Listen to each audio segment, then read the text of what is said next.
ಓಂ ಅಸತೋ ಮಾ ಗಮಯ ತಮಸೋ ಮಾ ಜ್ಯೋತಿರ್ಗಮಯ ಮೃತ್ಯೋರ್ಮಾ ಅಮೃತಂಗಮಯ.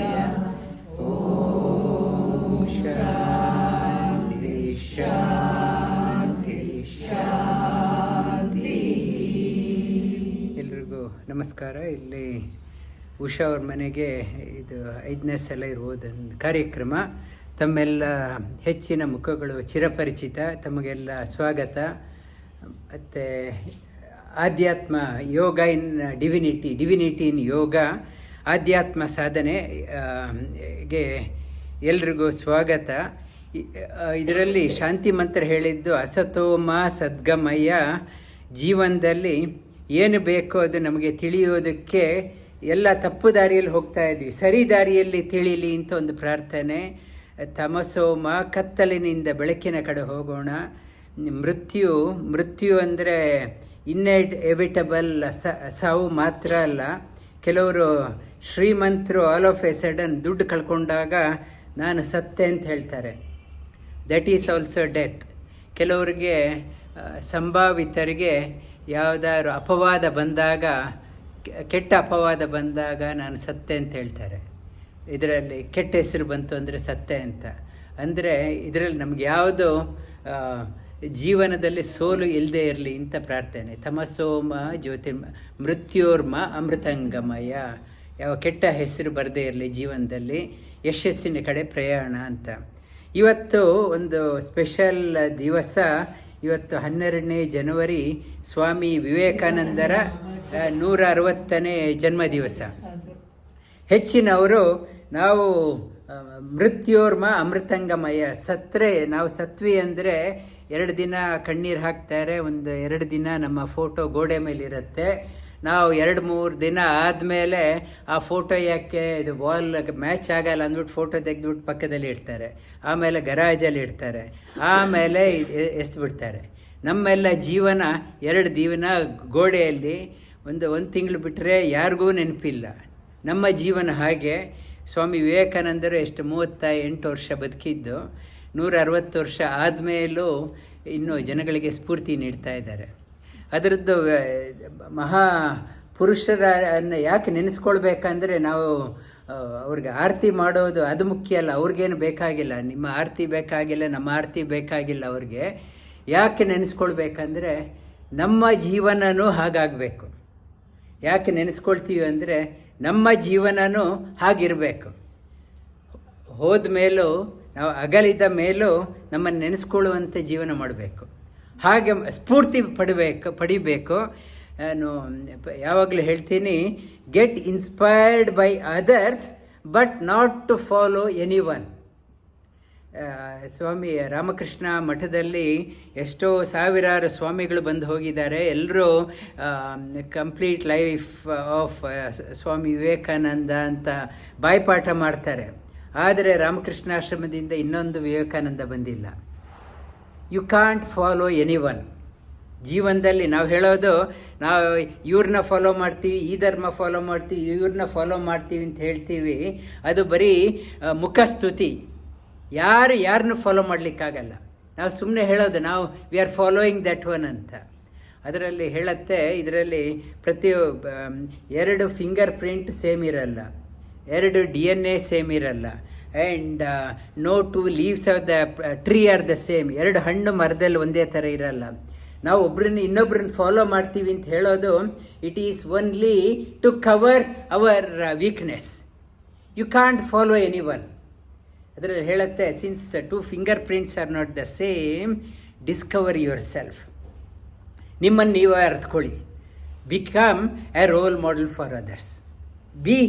ಅದರಲ್ಲಿ ಗೆಟ್ ಇನ್ಸ್ಪೈರ್ಡ್ ಆ್ಯಂಡ್ ನೀವು ಬೇರೆಯವ್ರಿಗೆ ಸ್ಫೂರ್ತಿಯಾಗಿ ಬದುಕಬೇಕು. ನೆವರ್. ಇದರಲ್ಲಿ ಸ್ವಾಮಿ ವಿವೇಕಾನಂದ ಯಾಕೆ ಇನ್ನೂ 160 ವರ್ಷ ಆದಮೇಲೆ ನೆನೆಸ್ಕೊಳ್ತೀವಿ ಅಂದರೆ, he did not become like others. He tried to become special. ನಾವು ಎಲ್ಲರೂ ಹೀಗೆ ಹೋಗ್ತಾರಪ್ಪ, ನಾವು ಹಾಗೆ ಹೋಗ್ತೀವಿ ಅಂತ ಹೋಗ್ಬಿಟ್ಟು ಅಲ್ಲಿ ಗುಂಪಲ್ಲಿ ಗೋವಿಂದ ಅಂತ ಹೇಳ್ತಾರೆ. ನಮ್ಮ ಜೀವನನೂ ಹಾಗೆ ಗುಂಪಲ್ಲಿ ಇದ್ಬೇಡ ಅಂತ. ನಾವು ಎಲ್ಲರೂ ಹೋಗ್ತಾರೆ ನಾನು ಹೋಗ್ತೀನಿ ಅಂತ. ನೀವು ಎಲ್ಲರೂ ಹೋಗ್ತಾರಂತೆ ನೀವು ಹೋದರೆ ನೀವು ಜೀವನದಲ್ಲಿ ಅಳಿಸೋಗ್ತೀರ. ಎಲ್ಲರೂ ಹೋಗ್ತಾರೆ ಅಂತ ನೀವು ಹೋಗಬೇಕಾಗಿಲ್ಲ. ನೀವು ನಿಮ್ಮ ದಾರಿನ ಹುಡ್ಕೊಳ್ಳಿ, ನೀವು ನಿಮ್ಮ ದಾರಿನ ಹುಡ್ಕೊಳ್ಳಿ. ಇದರಲ್ಲಿ ಭಗವದ್ಗೀತೆಯಲ್ಲಿ ಹೇಳುತ್ತೆ, ಯಾ ನಿಶಾ ಸರ್ವಭೂತಾನಾಂ ತಸ್ಯಾಂ ಜಾಗರ್ತಿ ಸಂಯಮಿ ಯಸ್ಯಾಂ ಜಾಗೃತಿ ಭೂತಾನಿ ಸಾ ನಿಶಾ ಪಶ್ಯತೋ ಮುನೇ. ಏನು ಭಗವದ್ಗೀತೆಯಲ್ಲಿ ಏನು ಹೇಳುತ್ತೆ ಅಂದರೆ, ಎಲ್ಲ ಜನರು ಹೀಗೆ ಹೋದಾಗ ಯೋಗಿ ಆಪೋಸಿಟ್ ಡೈರೆಕ್ಷನಲ್ಲಿ ಹೋಗ್ತಾನೆ. ಎಲ್ಲರೂ ಎದ್ದಿದ್ದಾಗ yogi goes in to sleep, is not interested. ಎಲ್ಲರೂ ಮಲಗಿದ್ದಾಗ yogi is awake. You become like that. ಎಲ್ಲರೂ ಮಾಡ್ತಾರೆ ಅಂತ ನಾನು ಮಾಡೋದಲ್ಲ, ಎಲ್ಲರೂ ಹೇಳ್ತಾರೆ ಅಂತ ಅಂದ್ಬಿಟ್ಟು ವೆರಿ ಪಾಪ್ಯುಲರ್, ಇದು ತುಂಬ ಪಾಪ್ಯುಲರ್, ಈ ಟೀಚರ್ಗೆ ಸಿಕ್ಕಾಬಿಟ್ಟೆ ಫಾಲೋವರ್ ಇದ್ದಾರೆ, ನಾನು ಫಾಲೋ ಹೋಗ್ತೀನಿ ಅಂದರೆ ಯು ವಿಲ್ ಗೆಟ್ ಲಾಸ್ಟ್. ಎಲ್ಲರೂ ಹೋಗ್ತಾರೆ ಅಂತ, where there is a majority truth is not there ಅಂತ ಲೆಕ್ಕ. ಇದರಲ್ಲಿ ಭಗವದ್ಗೀತೆಯಲ್ಲಿ ಹೇಳುತ್ತೆ, ಮನುಷ್ಯಾಣಂ ಸಹಸ್ರೇಶು ಕಶ್ಚಿತ್ ಯತತಿ ಸಿದ್ಧಯೇ ಯತತಾಮಪಿ ಸಿದ್ಧಾನಾಂ ಕಶ್ಚಿನ್ ಮಾವೇತಿ ತತ್ವತಃ. ಸಾವಿರಾರು ಜನಗಳು ಇರ್ತಾರೆ, ಹೋಗ್ತಾರೆ, ಅದರಲ್ಲಿ ಸಾವಿರಾರು ಜನ, ಲಕ್ಷಾಂತರ ಜನರು ಇದ್ದರೂ ಕೆಲವೇ ಜನಗಳು ಮಾತ್ರ inner science they are interested. ಎಷ್ಟೋ ಲಕ್ಷಾಂತರ ಜನ ಇದ್ದರು, ಕೆಲವರು ಮಾತ್ರ ಇದರಲ್ಲಿ ಆಧ್ಯಾತ್ಮದಲ್ಲಿ ಆಸಕ್ತಿ ಇರ್ತಾರೆ.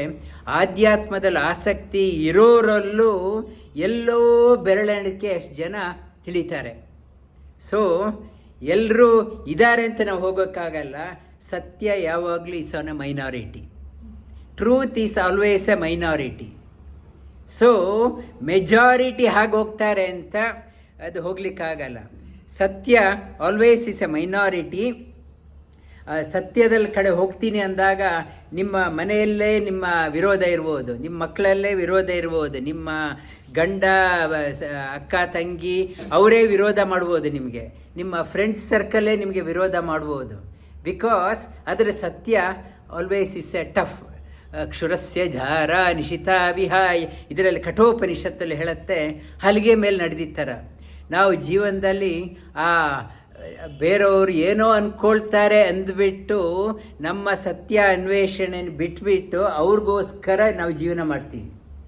ಬೇರೆಯವ್ರಿಗೋಸ್ಕರ ಜೀವನ ಮಾಡ್ತಾ we compromise our selfs. After all ನೀವು ಬಂದಿರೋದು ನಿಮ್ಮ ಜೀವನಕ್ಕೆ. You are responsible for your life, not your husband, not your wife, not your children, not your ಅಪ್ಪ ಅಮ್ಮ. You are responsible for your self. ಅದಕ್ಕೆ ಆಲ್ವೇಸ್ ನಿಮಗೆ ಸತ್ಯದ ಕಡೆ ಹೋಗಲಿಕ್ಕೆ ಧೈರ್ಯ ಬೇಕು. It is not for easy. ನಾವು ಹೆಚ್ಚಿನವರು ನಾವು ಜೀವನ ಮಾಡೋದು ಒನ್ಲಿ ಟು ಪ್ಲೀಸ್ ಅದರ್ಸ್. ಅದರಲ್ಲಿ ನಮ್ಮ ಆಧ್ಯಾತ್ಮದಲ್ಲಿ ಹೇಳುತ್ತೆ, ನೀವು ಜೀವನದಲ್ಲಿ ಇರೋದು ಬೇರೆಯವ್ರಿಗೆ ಖುಷಿ ಪಡಿಸೋದಕ್ಕಲ್ಲ. First look after your self. Are you happy? ಹೆಚ್ಚಿನವ್ರು ಹೇಳ್ತಾರೆ, ನಾನು ಬೇರೆಯವ್ರಿಗೋಸ್ಕರ ಖುಷಿ ಪಡಿಸೋಕ್ಕಿದ್ದೀನಿ, but there is no happiness here. I am not, ನನ್ನ ಜೀವನದಲ್ಲಿ ನೆಮ್ಮದಿ ಇಲ್ಲ. ನಾನು ಮೊನ್ನೆ ಪಂಜಾಬಲ್ಲಿ ಹೋದಾಗ ಯಾರೋ ಒಬ್ಬಳು ಹೇಳ್ತಾ ಇದ್ಲು, ನನ್ನ ಹತ್ರ ಸಿಕ್ಕಾಪಟ್ಟೆ ದುಡ್ಡಿದೆ, ಎಲ್ಲ ಇದೆ, ಬಟ್ ದುಃಖ ತಡ್ಕೊಳಕ್ಕಾಗಲ್ಲ. ಯಾಕೋ ಗೊತ್ತಿಲ್ಲ, ಸಿಕ್ಕಾಪಟ್ಟೆ ದುಃಖ ಜೀವನದಲ್ಲಿ, ವಿಪರೀತ ದುಃಖ ಜೀವನದಲ್ಲಿ, ನೆಮ್ಮದಿ ಅನ್ನೋದಿಲ್ಲ, ಎಲ್ಲ ಇದೆ ನನ್ನ ಜೀವನದಲ್ಲಿ. ಯಾಕೆ ಅಂತ ಮತ್ತು ಅವಳು ಹಿಪ್ನೋಥೆರಪಿಗೆ ಹೋಗಿದ್ಲಂತೆ. ಹಿಪ್ನೋಥೆರಪಿ ರಿಗ್ರೆಷನ್, ಹಿಪ್ನೋಥೆರಪಿ ಮಾಡಿಬಿಟ್ಟು ಹಿಂದೆ ಕರ್ಕೊಂಡು ಹೋಗ್ತಾರೆ. ಅವ್ರನ್ನ ಹಿಪ್ನೋಥೆರಪಿ ಮಾಡಿಬಿಟ್ಟು ಅವಳನ್ನ ಹಿಂದಿನ ಲೈಫಿಗೆ ಕರ್ಕೊಂಡು ಹೋದರು. ಹಿಂದಿನ ಲೈಫಲ್ಲಿ ಹಿಪ್ನೋಥೆರಪಿಸ್ಟ್ ಇವಳ ಮೂಲಕನೇ ಹೇಳಿಸಿದ್ದು, ತುಂಬ ಶ್ರೀಮಂತೆ ಆದರೆ ಸಿಕ್ಕಾಪಟ್ಟೆ ಜಿಪುಣಿ, ನಯಾ ಪೈಸೆ ಬೇರೆಯವ್ರಿಗೆ ಕೊಟ್ಟಿಲ್ಲ, ಸ್ವಾರ್ಥದಿಂದ ಜೀವನ ಮಾಡಿದ್ದು. ಕಡೆ ಕಾಲದಲ್ಲಿ ಸಿಕ್ಕಾಪಟ್ಟೆ ದುಃಖ, ಜೀವನ ಹೀಗಾಗೋಯ್ತಲ್ಲ, ಏನು ಸಿಕ್ಕಾಪಟ್ಟೆ ದುಡ್ಡಿದೆ, ಏನೂ ಮಾಡಿಲ್ಲ ಜೀವನದಲ್ಲಿ. ಅಂತ್ಯಕಾಲದಲ್ಲಿ ವೆರಿ ಟೆರಿಬಲ್ ಡೆತ್, ಕೊರಗಿ ಸತ್ತಿದ್ದು. ಆ ಕೊರಗು ಎಷ್ಟಿತ್ತಂದರೆ ಆ ಕೊರಗು ಈ ಜೀವನದಲ್ಲೂ ಕಾಡ್ತಾ ಇದೆ. ಅದರಲ್ಲಿ ಅಂತಕಾಲೇ ಚ ಮಾಮೇವ ಸ್ಮರನ್ ಮುಕ್ತ್ವಾ ಕಳೇವರಂ ತಂ ತಮೈವೈತಿ ಕೌಂತೆಯ ಸದಾ ತದ್ಭಾವ ಭಾವಿತ. ಅಂತ್ಯಕಾಲದಲ್ಲಿ ನೀವು ಏನು ನೆನೆಸ್ಕೊಂಡಿರ್ತೀರೋ ಅದೇ ಕಂಟಿನ್ಯೂ ಆಗತ್ತೆ. ಒಂದು ಗ್ರಾಮಫೋನ್ ರೆಕಾರ್ಡರಲ್ಲಿ ಏನೋ ಒಂದು ಸ್ಕ್ರ್ಯಾಚ್ ಇದ್ದರೆ ಹಾಡ್ತಾ ಅಲ್ಲೇ ಸ್ಟಕ್ ಆಗಿಬಿಡುತ್ತೆ ನೀಡ್ಲು, ಅದನ್ನೇ ಹೇಳ್ತಾ ಇರತ್ತೆ. ಅಂತ್ಯಕಾಲದಲ್ಲಿ ನಿಮ್ಮ ಗ್ರಾಮಫೋನ್ ರೆಕಾರ್ಡರ್ ಏನನ್ನು ಯೋಚನೆ ಮಾಡಿ ಬಿಡ್ತಿರೋ ಹಾಗೇ ನಡೆಯುತ್ತೆ. ಗ್ರಾಮಫೋನ್ ರೆಕಾರ್ಡರ್ ಅದಕ್ಕೆ ಇದರಲ್ಲಿ ಅವಳು ಹೇಳಿದ್ದು ಅಂತ್ಯಕಾಲದಲ್ಲಿ ಕೊರಗಿದ್ದು ಇದು ಕಂಟಿನ್ಯೂ ಆಗತ್ತೆ. ಅದಕ್ಕೆ ಭಗವಂತ ಹೇಳೋದು ತಸ್ಮಾ ಸರ್ವೇಷು ಕಾಲೇಶು ಮಾಮನುಸ್ಮರ ಯುದ್ಧ ಚ.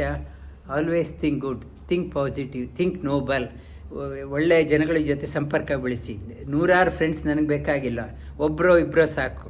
ನಮ್ಮ ಉಷಾ ಮೇಡಮ್ ಥರ ಇದು ಸ್ವಲ್ಪ ಪಾಸಿಟಿವ್ ಇರೋರು ಸಿಕ್ಕಿದ್ರೆ ಅಂಥವ್ರ ಸ್ಫೂರ್ತಿ. ನಮಗೇನು 100 ಫ್ರೆಂಡ್ಸ್ ಬೇಕಾಗಿಲ್ಲ. ಫೇಸ್ಬುಕ್ ಥರ 5,000 ಫಾಲೋವರ್ಸ್ 10,000 ಫಾಲೋವರ್ಸ್ ನಮ್ಗೆ ಬೇಕಾಗಿಲ್ಲ. Always positive. ನಮ್ಗೆ ಯಾರು ಎನರ್ಜಿ ಕೊಡ್ತಾರೋ ಅಂಥವ್ರ ಜೊತೆ ಫ್ರೆಂಡ್ಶಿಪ್ ಮಾಡಿ ಆಲ್ವೇಸ್ ಮಾ ಮನಸ್ಪರ, ನನ್ನನ್ನು ನೆನೆಸ್ಕೊಳ್ಳಿ. ಶ್ರೀಕೃಷ್ಣ ಹೇಳೋದು ನನ್ನ ನೆನೆರಿ. ನಿಮ್ಮ ಜೀವನದ ಯುದ್ಧ, ಪ್ರತಿಯೊಬ್ಬರ ಜೀವನನೂ ಯುದ್ಧನೇ. ಎಲ್ರದ್ದು ಎಷ್ಟೇ ಶ್ರೀಮಂತರು ಇರ್ಬೋದು, ಎಷ್ಟೇ ದರಿದ್ರ ಇರ್ಬೋದು, ಎಲ್ಲರ ಜೀವನನೂ ಒಂದು ಸಂಗ್ರಾಮನೇ. ನೀವು ಜೀವನದ ಸಂಗ್ರಾಮ ನಡೆಸಿ ನನ್ನನ್ನು ಯಾವಾಗಲೂ ನೆನೆಸ್ಕೊಳ್ಳಿ. Always think good, think positive. ಆಗ ಅಂತ್ಯಕಾಲದಲ್ಲೂ ನಿಮಗೆ ಶ್ರೇಯಸ್ಸಾಗತ್ತೆ. ಅಂತ್ಯಕಾಲದಲ್ಲಿ ಒಳ್ಳೆಯದು ಯೋಚನೆ ಮಾಡಿದ್ರೆ ಮುಂದೇನೂ ನಿಮಗೆ ಒಳ್ಳೆಯದಾಗತ್ತೆ. ಇದರಲ್ಲಿ ಆರ್ಟ್ ಆಫ್ ಇದು spiritual life not to think that ನಮ್ಮ ಮನೆಯವ್ರಿಗೆ ಇಂಟ್ರೆಸ್ಟ್ ಇಲ್ಲ, ನಮ್ಮ ಮಕ್ಕಳಿಗೆ ಇಂಟ್ರೆಸ್ಟ್ ಇಲ್ಲ, ಮತ್ತು ನಮ್ಮ ಗಂಡನಿಗೆ ಇಂಟ್ರೆಸ್ಟ್ ಇಲ್ಲ ಅಂತ not to think. You can only tell, ಹೇಳ್ಬೋದು. ಅವ್ರಿಗೆ ಇಂಟ್ರೆಸ್ಟ್ ಇಲ್ಲ ಅಂದರೆ ನೀವೇನು ನಿಮ್ಮ ಸಾಧನೆ ಬಿಡಬೇಕಾಗಿಲ್ಲ. ನೆವರ್ ಕಾಂಪ್ರಮೈಸ್ ಯುವರ್ ಸಾಧನ for the sake of others. ನಿಮ್ಮ ಸಾಧನೆ ನೀವು ಮಾಡಿ, ನೀವು ಹೇಳಿ ಅವ್ರಿಗೆ ನೀವು ಮಾಡಿ ಅಂತ. ಅವರು ಮಾಡಲ್ಲ ಅಂದರೆ ಕೆಲವರು ಯೋಗ ಕ್ಲಾಸ್ಗೆ ಹೇಳ್ತಾರೆ, ನಾನು ಬರಬೇಕು ಅಂತಿದೆ, ಆದರೆ ಏನು ಮಾಡೋದು, ನನ್ನ ಹೆಂಡತಿಗೆ ಇಷ್ಟ ಇಲ್ಲ, ಆದರೆ ನನ್ನ ಗಂಡನಿಗೆ ಇಷ್ಟ ಇಲ್ಲ, ನಾನು ಬರಲ್ಲ. ಹಾಗಲ್ಲ. ಇದರಲ್ಲಿ ನೀವು ಸಾಧನೆ ಮಾಡಿ, ನಿಮ್ಮ ಮೋಟಿವೇಶನ್ ಮಾಡಿ, ಇವತ್ತೆಲ್ಲ ಅವ್ರು ಬರ್ತಾರೆ. ಅವ್ರು ಬರಲ್ಲ ಅಂದ್ಬಿಟ್ಟು ನೀವು ಬಿಡೋದಲ್ಲ. ಇದರಲ್ಲಿ ಯು ಆರ್ ಎ ಮೈನಾರಿಟಿ.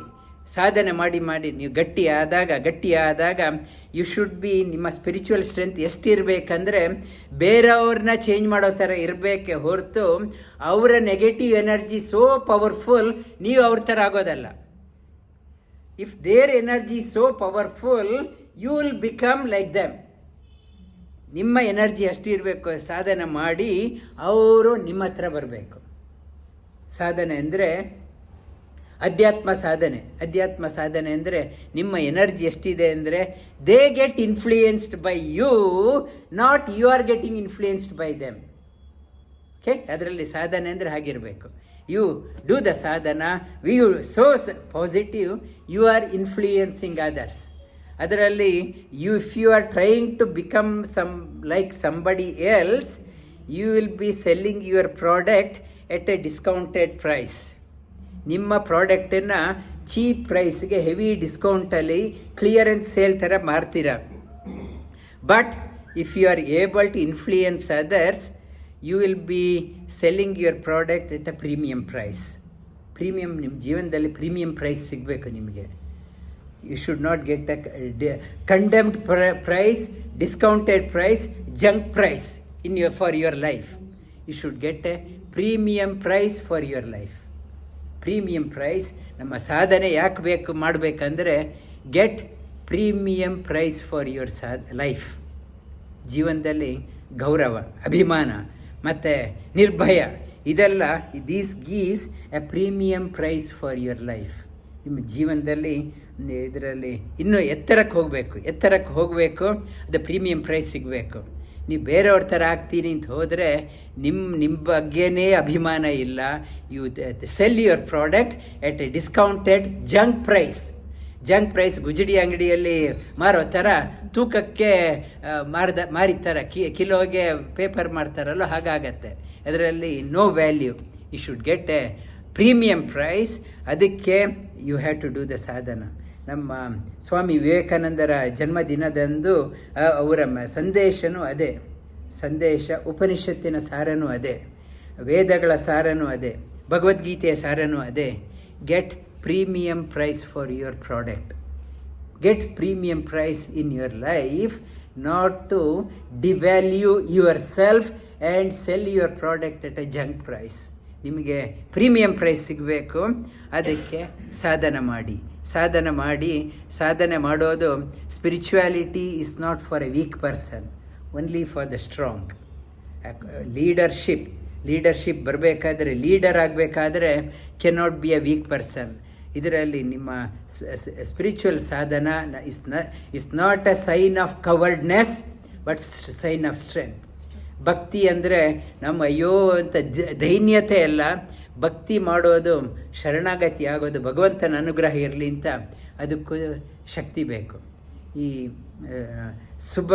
ಶುಭ ದಿನದಂದು, ವಿವೇಕಾನಂದರ ಜನ್ಮದಿನದಂದು ವಿವೇಕಾನಂದರ ಜೀವನ ಸಂದೇಶ ಸಂಕ್ಷಿಪ್ತವಾಗಿ, ವಿವೇಕಾನಂದರ ಮಾತ್ರ ಅಲ್ಲ, ಎಲ್ಲ ಮಹಾಪುರುಷರ ಜೀವನ ಸಂದೇಶ ಒಂದು 15 ನಿಮಿಷ ತಮಗೆಲ್ಲ ಪರಿಚಯಿಸಿದ್ದೇನೆ. ಮತ್ತು ಅವಕಾಶ ಕೊಟ್ಟಿದ್ದಕ್ಕೆ ತಮಗೆಲ್ಲ ನಮೋ ನಮಃ.